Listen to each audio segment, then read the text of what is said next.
Welcome to the Moral Science class. Chapter number 2, A Letter to Father. In this chapter, we will see how a son has answered to his father's letter about his transgression. Dear Papa, this is in answer to your letter about my transgression. Yes, my first rank slipped to the second. You have advised me that I should think before answering the papers.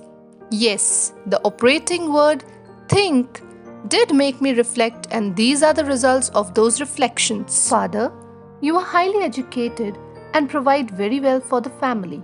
But in your departmental store, do you apply the Pythagoras theorem or Newton's law of gravity?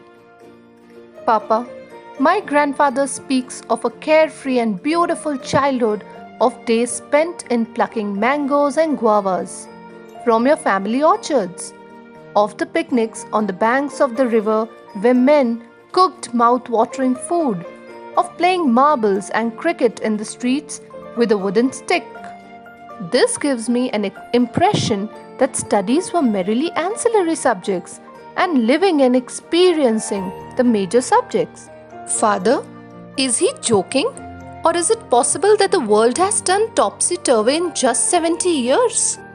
Papa, my grandmother is semi-educated as per today's yardstick.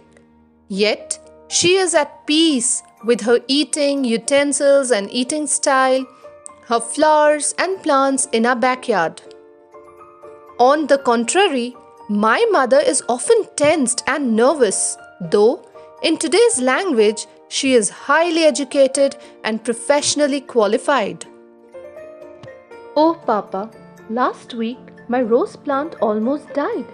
When I approached my biology teacher to ask what I should do to save, she was cross with me. Would you like to know what she said? She said, "Go and ask the guy who maintains the school garden. He will tell you whatever you want to know." Oh, Father, it matters not to me why the apple does not fall upwards, nor do I care what Newton's or Archimedes said or did. What matters to me is that my rose plant remains healthy.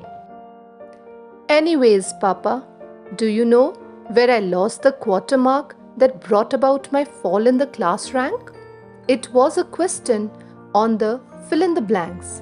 I held that I was invited to tea, whereas my teacher was adamant that he was invited to tea.